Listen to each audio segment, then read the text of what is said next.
Welcome to Search for the Secret.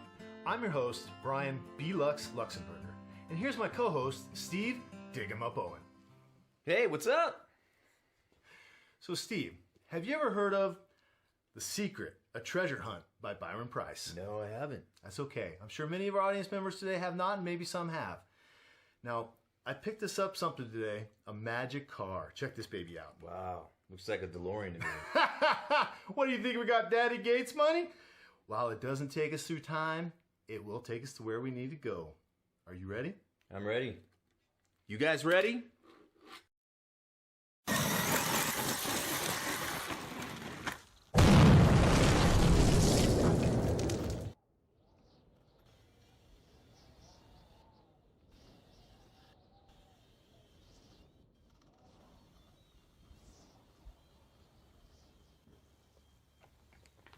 I can't believe I hit that bush. I think this thing's shot. I thought we were going to use this to get over the river. I was going to jump it with this thing. Hey, where are we anyway? So we're out at Lee's Ferry, out by Glen Canyon Dam in Page, Arizona. You know, I've been looking through this book. Looks like each treasure hunt has an immigration connection. Yeah, you're right. They do. But we're in the middle of nowhere.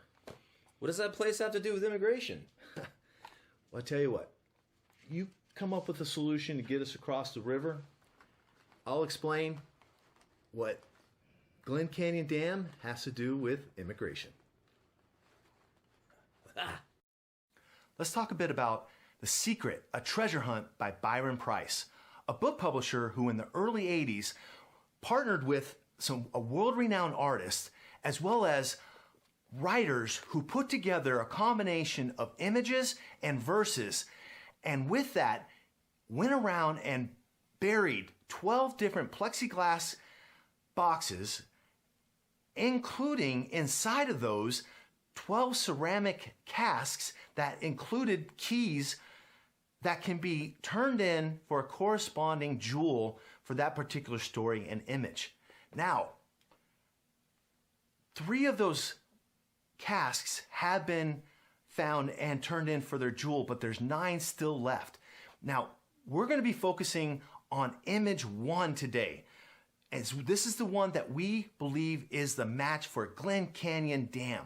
Now, that can be a little bit of a shock because image 1 for many years has been thought to have represented San Francisco, which is understandable, and we're not trying to argue that there isn't one for San Francisco. We actually think that there's a better image 3, that matches San Francisco better. Let's show you real quickly and we'll come back to image 1. So as you can see, it is bridge-like image 3, okay? Just like the Golden Gate Bridge. You have a long structure with cables.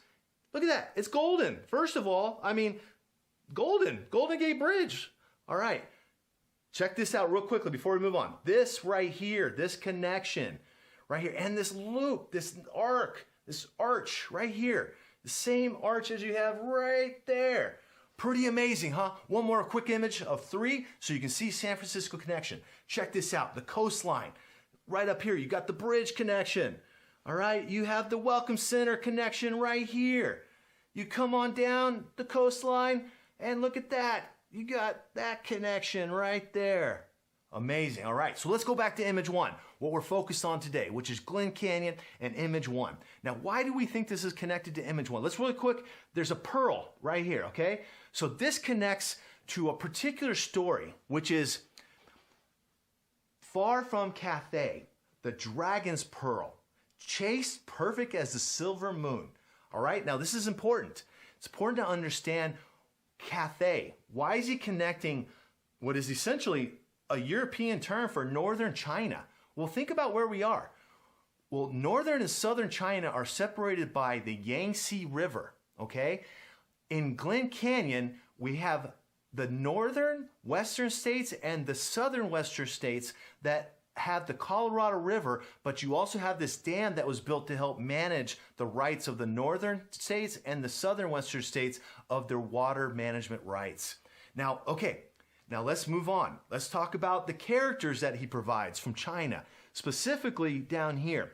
The first character that he provides to us is none other than Prince Yi. Now, who's Prince Yi and why is he important to Glen Canyon Dam? This is important for us to think about. Now, not only is he a good-looking guy right there, but let's see what he was known for and well-respected in his community. Well, as you can see up here, basically, he was known for flood control and transportation, which is what we have at Glen Canyon Dam and why the dam was set up to begin with. All right, let's move on to the next one. Next one, very important, Hsi Wang Mu. Who is Hsi Wang Mu? Translate to Queen Mother of the West. Now let's take me out of here. Let's put her up there. I think it'd be a better image for her. All right. Hsi Wang Mu, Queen Mother of the West, known for prosperity throughout the West because of the opening of the Silk Road. Well, Glen Canyon Dam was built to help secure the water rights so that the West could grow and the water management could help flow and electricity rights could go to places like Phoenix, Arizona, California, Utah, all those surrounding states. So let's move on to the next one. Shin Sin and the Dragon. Well, what's Shin? Shin is an embryonic dragon. Well, the story about Shin Sin and the dragon is about an embryonic dragon which essentially grows as rain continues to fall and goes deeper into the ground. Eventually, the flooding comes up like a serpent like river structure with a dragon-like head. That's the story of Shin Li and the dragon, or similar to what we have here in Glen Canyon Dam. Not only do we have a river structure that, as we can see, very much follows the structure that we have that he labels a dragon, as you can see right here, right near the dam itself. Pretty amazing for sure, right? He wanted us to connect the dragon to the rivers. He wanted us to understand that. Now, why is this important? Because the stories that he tells us are about how our migration across the country also has affected native populations. And at Glen Canyon, it has affected the Navajo and many other tribes. It has affected them especially after the dam was built, because after that, many families had to change their livelihoods in terms of how they farmed, how they would hunt, because they would no longer have these lands available to them. So hopefully you now understand a little bit more about how immigration can be connected, even into a place that doesn't seem like there's anywhere near immigration people coming through. There's immigration connections through the story, but there's also migration connections to the dam. So let's bring Steve back in here, but before we do that, where are we going next? All right, well, let's talk about it. We're going to talk about the verse. Well, there's verses connected to each of the different images. Now, in this particular one, we're claiming, we say it's verse 5. Why? Well, let me tell you, it starts out wonderfully, and that's where Steve and I are going to be going next, which is lane 222.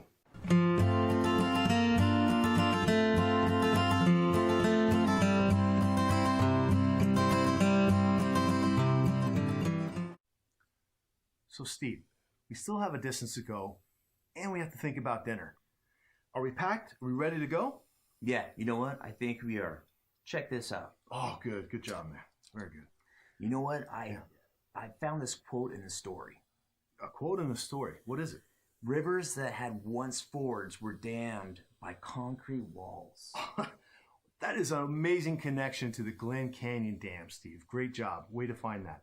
Now, we're actually going to go past Glen Canyon Dam to the very first verse connection, which is lane 222.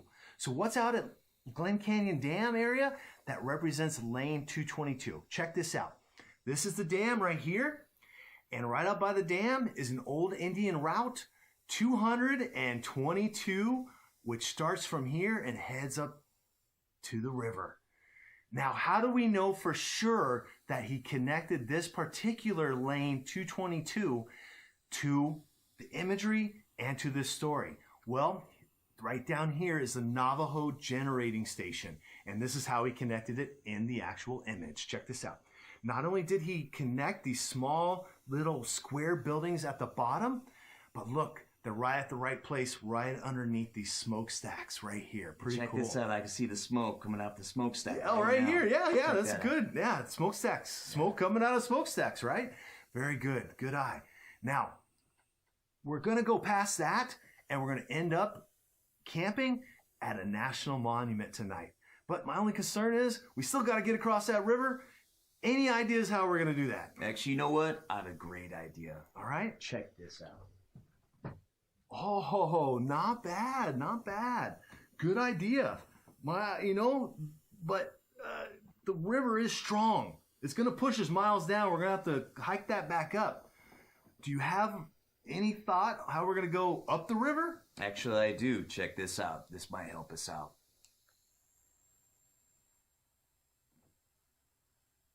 Genius! Let's go! Let's do this.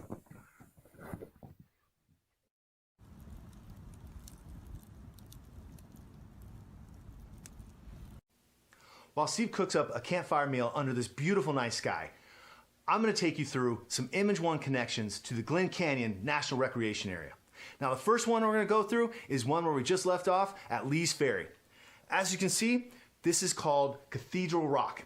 This very tall structure here, you won't see these tall structures very often. They're only in places like Utah and Arizona where you have these sandstone structures because of the way that sandstone erodes. Now, not only can you see it in this tall structure, but you can see it behind here and how this comes down and within this structure, as well as down here at the bottom area where we have these interesting kind of connections to the bottom area of the actual image here. Now, one other amazing connection that we can't forget about is up here. What are these things? People think they're moons, but actually we're right out by Marble Canyon. That's why there's a bunch of round circular marble things in the sky. So let's take you to the next image connection. Now, as we get closer to Glen Canyon Dam, we come across and we see this amazing fin-like structure with these tall vertical lines, which he wanted to include in here because it's called Lone Rock. Now, Lone Rock not only has a great place to go camping, you can go hang out at a beach and go fishing, but this is right by the dam at Lake Powell. So he wanted us to know we were getting closer with this image because it's a very common and well-known image. Now, our last one, what you're going to see is what we've been looking at this whole time, which is a national monument. It's called Rainbow Bridge. Now, how did he fit this into the actual image? Right here, as you can see. And if you know what the structure is and where the dam is in the image, you'll know he put it upriver, just like it is in real life. So as you can see, we have Rainbow Bridge, and it's right there, right in the image. Now, we have a lot more coming for you. We're going to be going to the next image connection, as well as the next verse connection, which is Arc of Lights. Now, we're moving on to the Arc of Lights, one of my favorites. Before we do that, though, we have to cover a couple things. The first thing is this particular image. There's something you have to know. It's right up here on the nose, right? It looks like a normal nose down here, but when you look up at the top near the brow, it's not normal. Why? Because it's a finger pointing straight down the nose. Why would he do that? Why would he put a finger image in the nose? We'll show you why in just a second. And the reason is, it's because we're going to go to a place called Overlook Point at Glen Canyon Dam.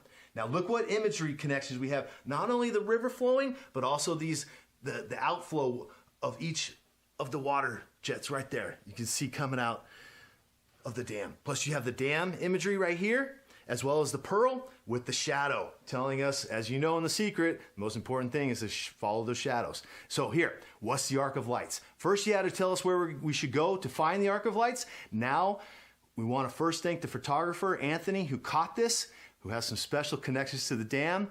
We wouldn't have got even half of this without him. So thank you to Anthony, and a lot of this material you're going to come past this is going to be because of his help and the great people at Glen Canyon Dam. Anyway, here we go. Here is the Arc of Lights. Look at this beauty that is called the Arc of Lights. Look at this thing. Arc. The arc is the bridge of lights. Now, this is so key and important to this dam. Without this bridge, they used to have to travel up 60 miles to Lee's Ferry, where we first started this whole thing, and travel back up just to get to the other side of this dam. So this is so important and key to this entire story and of the dam itself. And what beautiful, beautiful imagery and color. So Steve, check out how the artist utilizes different angles to represent different formations, locations, and structures at Glen Canyon Dam. Here's a great example right here. We know that this structure right here from above in the image also very much looks like the dam structure that we have right here, right up here as well from above. But from Overlook Point, remember Overlook Point? It also represents the arc of the bridge itself. So the bridge arc, which is represented right here. Pretty cool, huh? Yeah, it's very cool. You know what else I figured out about the dam and the pearl, though? What's that? They're both the same color. That's a great connection. You're right. They are the same color. And you know what else? What else? They're both strong. Like me.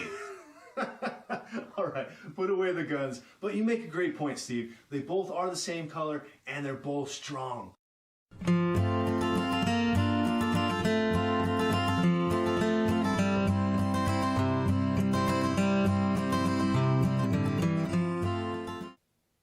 So as you can see, now we're on the opposite side of the Arc of Lights. Arc is here, and the lights would be up on top here at night.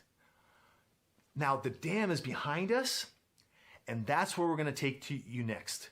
We hope you enjoy this video as we come out to the dam with a beautiful view of the river for you. Now check this out. As we come around, not only do we have a beautiful view of the river, we notice something.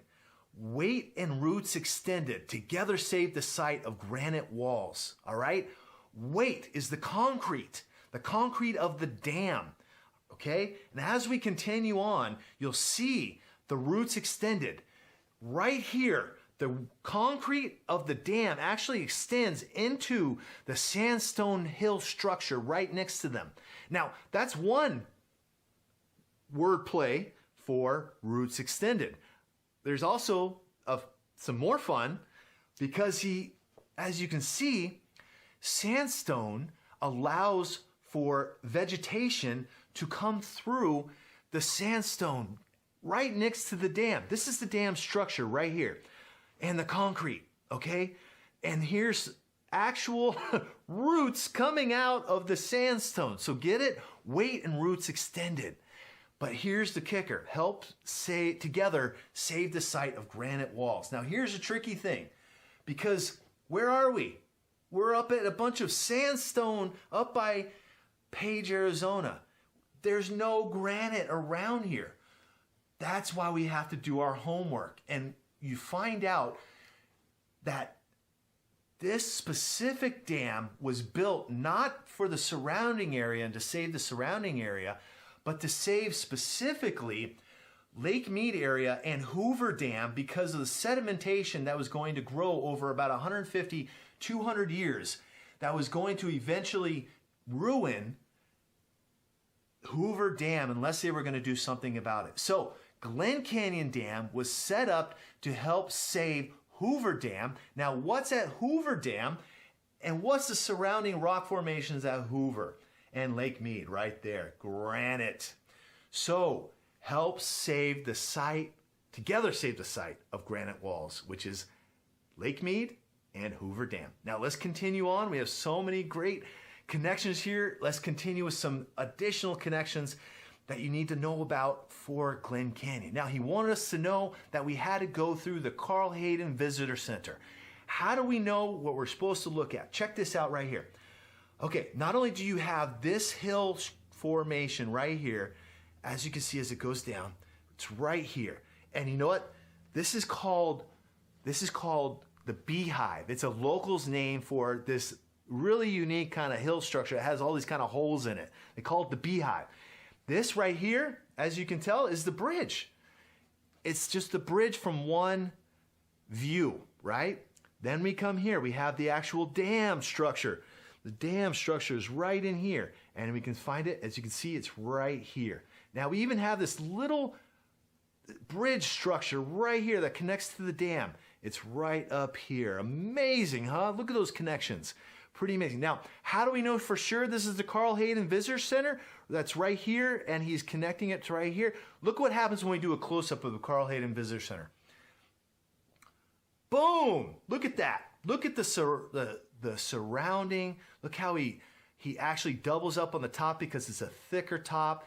It goes around like a circular structure, and it curves at the top here. You have these windows, which are two windows, and you have a much thinner bottom, just like we have here, just like this.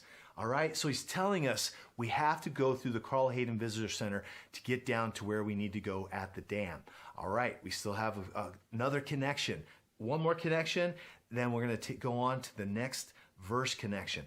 All right, two more connections. This one you can find at the Visitor Center. Check out this sandstone structure, especially right in here. Check this out, right there. This is actually a huge image that they have at the Visitor Center, showing this massive, incredible connection that he wanted us to see, which is right here. I mean, you're not going to find these type of structures in San Francisco and almost anywhere in the United States, right? Let alone a structure that matches everything else that we're already doing. All right, last one before we move on is this particular structure, right? What are we doing here anyway? We're making electricity from water, right? So we have a coil, this kind of big coil structure, right? And here's the coil structure right here. All right, how do we know though this is about water and electricity? And it even looks a little different in the middle. You see this? This isn't the same. It's like this kind of water droplet right here. Why would he do that? We're going to show you right now. Check this out. Boom! It's for the interior. The Department of Interior. This is their logo right here. As you can see, it matches the middle of that coil. Now check this out. This is important to know. This number right here, this is why he wanted us to see this droplet. This 5. These numbers were specifically to allow an individual like Byron Preiss to go on a self-guided tour of the Glen Canyon Dam, which you can't do anymore. You have to go down with an actual a guide to take you, and you can't even go halfway through what you used to be able to do, let alone do it by yourself. So he wanted us to know we had to go through Glen Canyon Visitor Center, the Carl Hayden Visitor Center, and he wanted us to connect that he came here, and he did, guess what? A self-guided tour, and buried it at the dam. All right, so we're going to move on. We're going to take you to the next first connection, which is Windswept Halls. So let's dive deeper into verse 5. We've already covered lane 222, and you've seen the beautiful arc of lights. We've covered weight and roots extended together, save the sight of granite walls. Now what's Windswept Halls? That's the next thing. Well, we're out here at Glen Canyon National Recreation Area. What's out here that could match that? Well, check this out. We have the National Recreation Area, the dam, and then we also have Antelope Canyon. Now, this is a photographer's dream because of the beautiful shadows and the light that come through these canyon slots. And you see this absolute gorgeous windswept halls. It's more like monsoon swept halls is in reality, because it's this heavy wind and rain that comes through. It can start as a sprinkle, become very dangerous if you don't know what you're doing and you don't know how to recognize that. So it's important to go anywhere with guides. This is on Navajo land as well. So, all right, so we know what the windswept halls is. Now let's go to the next one. Citadel in the night, all right? Well, what do we see at the visitor center that matches that word, right? What would be a citadel? How about a Defiance House? Now, Defiance House, this was a Puebloan architecture built in about 1250 AD. It was built essentially to help protect them like a citadel or fort from the elements, from the winter, the night, right? From the summer, from enemies as well that might be in the area. How do we know that? Well, look what he did. Look how he shared it with us. Look how he helped us to figure this out. We have this pictograph that is at the Carl Hayden Visitor Center of the actual Defiance House area. It's a very well-known pictograph. Now, look how he connected it into the river. Okay, you see that? You see that? Now, it's just a little bit different because he has to connect the river into it, right? But how do we know for sure? Well, we have to take a look at the map, right? Let's go. We know that this is Rainbow Bridge, and it's connected here in the map, just upriver in the map, just as it is in reality, all right? Also, just upriver in the map and in real life is this thing called a Rincon, okay? Check this out. Right in the middle here, you have this centerpiece. Now, this area used to be filled with a lot more water, you know, in the early 80s. In fact, there was a lot of rain that came and caused some damage to the dam in about 82 or 83. So this was filled up with a bit more water. But check that connection out. Now, where does he put the actual connection of the pictograph to the house? Here it is, or to the Citadel, right up here. So check this out. We have the dam down here, just like right down here, okay? You come up, this is where Rainbow Bridge is. This is where Rainbow Bridge is located. You keep going up in the map, in the river, and you got the Rincon, which is located right here. You keep going up, get smaller and squigglier, just like in our little map here, smaller and squigglier, and then we get right to the Defiance House area, and we have our pictograph right there. Amazing, huh? So, all right, how do we know? Now, let's continue on our journey into the verses. A wingless bird ascended, born of ancient dreams of flight. Now, we got to figure out, where are we? We're out at Glen Canyon in the middle of the desert in Arizona. Well, what is right down here that matches a wingless bird ascended? An ancient wingless bird. Check this out. Phoenix! That's right, Phoenix, Arizona, the city. The city is the wingless bird of ancient dreams. You know, think about it. It was ascending because of the water rights and the electricity that came from the Glen Canyon Dam. And they were a big proponent of it. Of course they were. It also helped them to build additional dams in the area, including one at Marble Canyon. Remember all those marble structures in the sky in the image? That's right. All right, so let's move on. Beneath the only standing member of a forest to the south. So Phoenix needs to be below a forest. And we know that this forest is going to be just below Glen Canyon Dam. Now, what do we have? We have Glen Canyon Dam, the Petrified Forest, and Phoenix, Arizona. All right, so how do we know he's talking about this? So let's think through what he said, okay? Last standing member. Well, all of the trees at the forest, Petrified Forest, have fallen over. Why?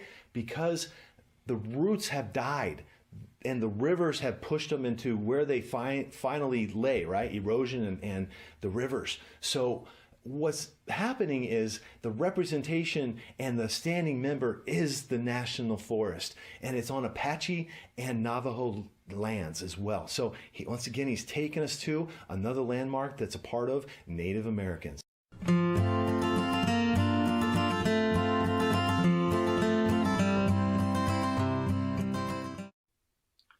So we've gone through most of the verse connections. Let's go through the last 5 lines.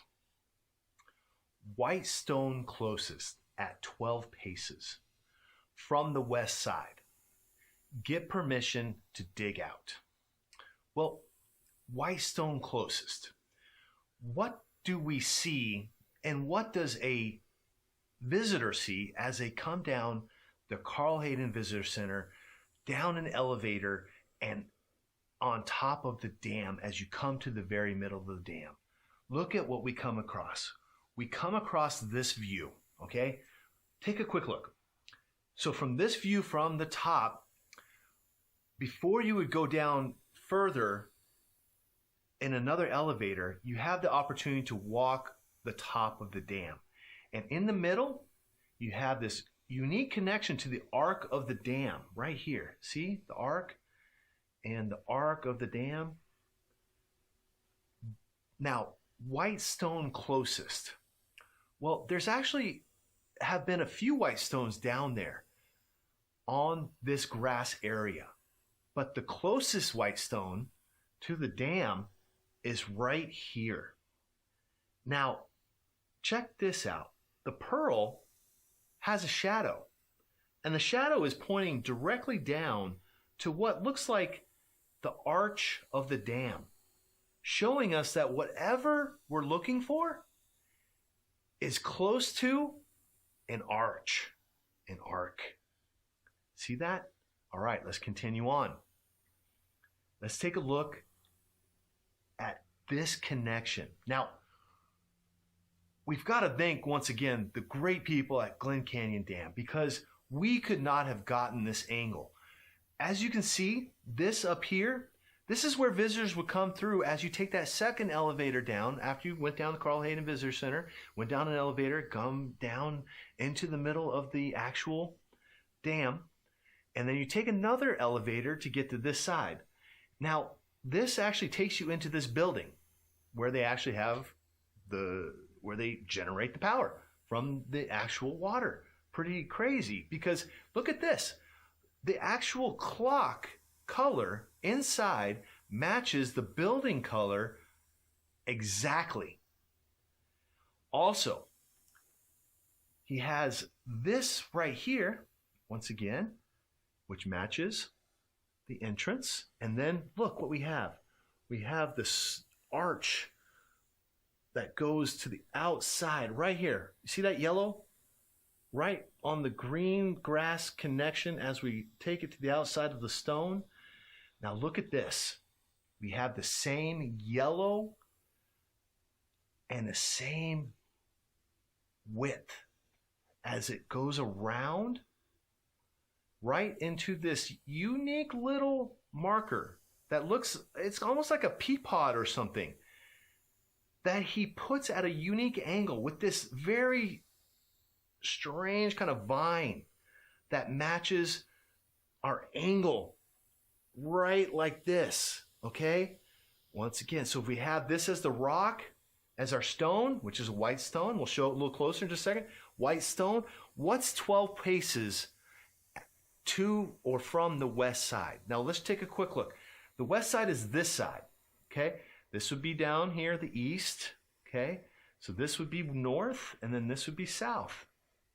Now, if we were to go 12 paces from this stone to the west side, it would be somewhere about right here. Now, 12 paces, look at this. If we were to do the same thing from this, and we go just like we did, we have these two unique markers, one here and one here, that is essentially 12 paces if we were to look at it from the same angle. He's pointing us again. Now, before we move on, once again, look at this, a shadow pointing right to where the stone should be. There's a shadow pointing right to where the stone should be. So what does the white stone look like? Check this out. Right here. Now this white stone is there because it measures the distance between the dam, because the dam swells when it gets hot. So this allows them to be able to measure the distance as it swells up and goes back down, essentially, from the, getting colder. So now let's talk a little bit about get permission to dig out. Well, where are we? We're at a dam. We're at a federal dam that is secured by federal security agents who you do not want to mess with. Trust me, you do not want to try and dig down here, which is why we are asking for permission through this video. We thought that probably a letter wouldn't work, and we would have to put together this video to connect the images, to connect the verses, and to prove to them that Byron Preiss came here years ago. Now, let's think about that for a second. Byron Preiss comes out to a location that has a very small kind of town that's growing. A person who is learning about the dam, learning about the area, taking pictures, probably getting aerials. He definitely had to meet and run into people. Now, here's a true story. We found out from the dam personnel that not only have people at the dam have a long time rumor that he buried one at that dam, and the reason why is because people who still work at the dam remember meeting him in the early 80s when he was on his tour. Now, that's incredible. We can't make that up. This is current employees at the dam who remember Byron Preiss coming out. Now, we hadn't had a chance to interview them. We don't know in what capacity, but we do know the dam employees know of his visit and know of a long-time rumor. Pretty amazing. Now, let's go. We're going to go on to just some fun. Steve and I are going to do a little bit of fishing, and we're going to take you just through a couple more and a few more image connections to the Glen Canyon National Recreation Area. We hope you've had a great time, and we hope you enjoy these last image connections.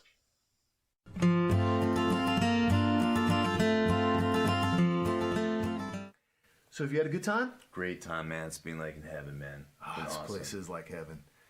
Well, I tell you what, why don't you and I enjoy this beauty, do a little bit more fishing, and we're going to take the audience through a few more connections to the Glen Canyon National Recreation Area in the image.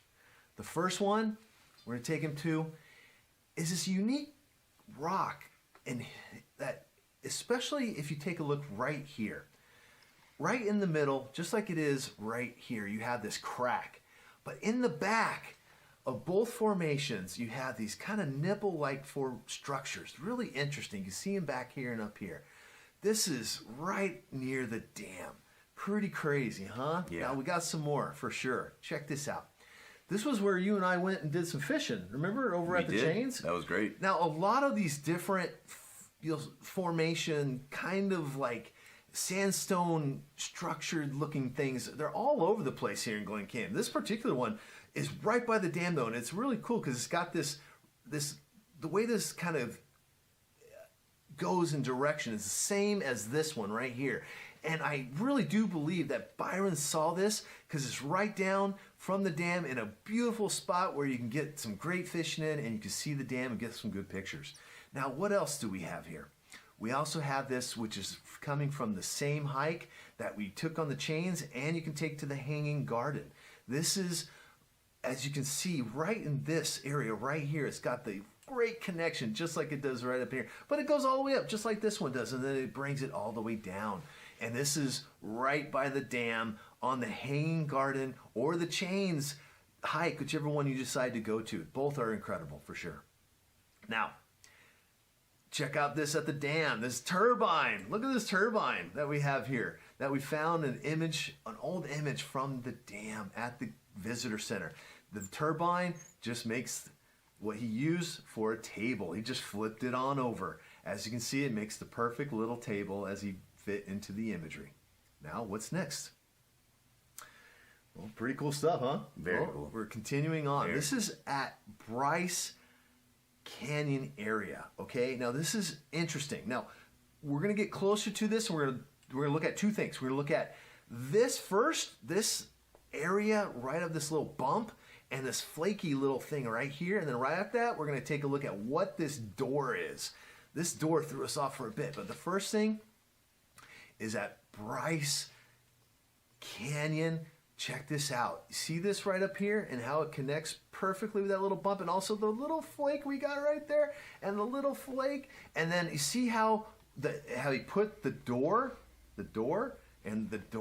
but he put something in the door. What did he put in the door?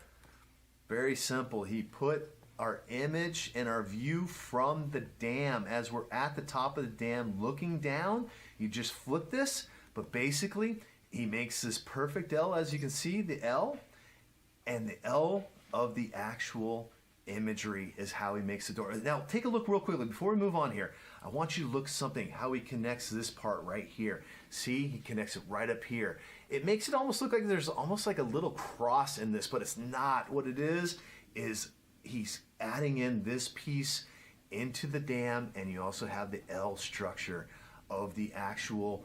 This is where they generate all the power. This is where all the turbines are located at the dam. Very cool stuff. Really cool. Very Now, this is gotta be one of the best connections for sure. Check this one out as we're coming here. Now, this is what we found at the visitor center of John Wesley Powell. Really cool. What does this have to do with connections? Isn't it obvious? Epic beards, yeah. Oh, what you got? What you? Get it, bring it. All right, hold on. Be good, not too fast. Oh, yeah, here we go. Oh, You got it? Nice. What did you All get, man? right. Oh, it's a 6-inch tilapia. Hey, just tell my wife it's a trout, and we caught it. That's right. Awesome. Good job. Right on. Hope you enjoyed the first episode of Search for the Secret. We've had an absolute blast bringing this to you, and we're going to continue to grind to bring you more. Now, we, through our searching and through our research, feel like we've come and found a bit of a secret recipe, and we want to share that with you today. Now, this secret recipe focuses very similar to exactly the things we focused on here at Glen Canyon Dam. The first being very high imagery and verse connections. We know we did that here at Glen Canyon Dam, and we're doing that at different locations across the country at different parks. Now, of course, we all know that the next one, and those who've been focusing on the search know that immigration is a key and important piece. What we're arguing is that it's not just about immigration and how we have come in and from all over and different parts of the world into this country. It's not just about that. It is also about how those immigrants have moved across the country and have affected the native populations through migration. Now, how do we know that? Think about when we look at the story, the very first picture that we come to is this picture. And look who's at the center of the picture. It's a Native American, right? The stories themselves talk about how those coming from the old world interact with those in the new world. We have to look at the locations, not just from an immigration perspective, but also keep in mind when you're looking, there should be a native connection to how those natives might have been affected by our immigration across this country. Okay, now let's continue on. It will also have properties of the birthstone or of the monthly stone, right? So each one has a stone in it. We know about the pearl from Glen Canyon Dam and how it matches the dam. It's the same color and they're both strong. Okay? Now, we also are searching for one, and we want to give you an example of what we're looking at in San Francisco. In San Francisco, right here is a garnet stone, right there. Now, a garnet stone is a stone that represents strength and safety. Now, it also represents self-empowerment and self-awakening as a spiritual stone. Well, it's pretty simple if you think about it from, the San Francisco hippie days, self-awakening, spiritual revolution, spiritual empowerment. So we get that part of it, right? How did he connect the strength part of it into the actual verse and the imagery? Well, let's go to the next one. Check this out. Where did he take us? He took us from the Golden Gate Bridge down the coast. Okay? What is along the coast here and under the bridge? These were all military forts. Right under the bridge, you have Fort Point. Okay? Then you come on down, you have military barracks, you have military intelligence, and you have a very unique field, which he represented not only coming on down, but he put it right here in the image. Let's go to this particular image so you can show that he's showing us strength by taking us to all military sites on the coast by Golden Gate Bridge. So we have both representations of the stone. Look at this. This is called Crissy Field in San Francisco. This was the first U.S. Air Corps West Coast airport and base that allowed fighter aces to be able to take off.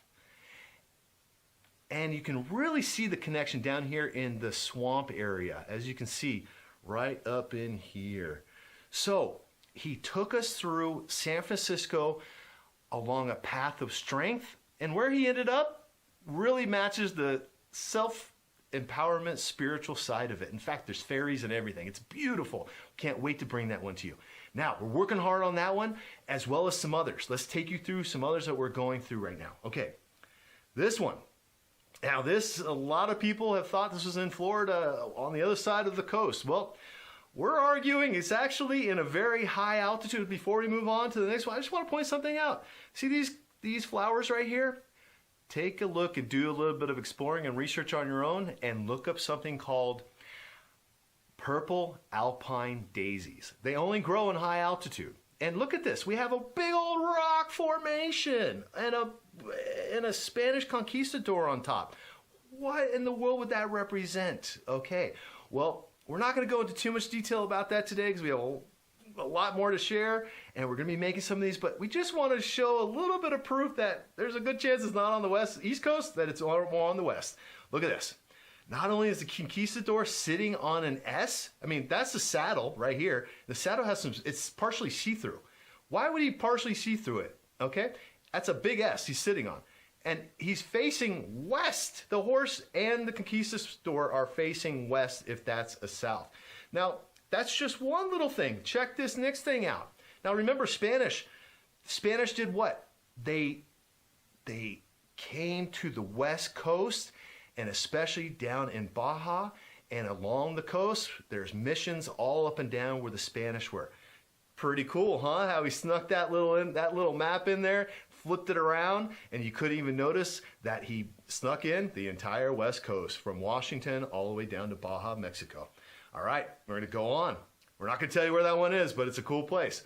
Now, once again, a place that, for whatever reason, people never thought about it.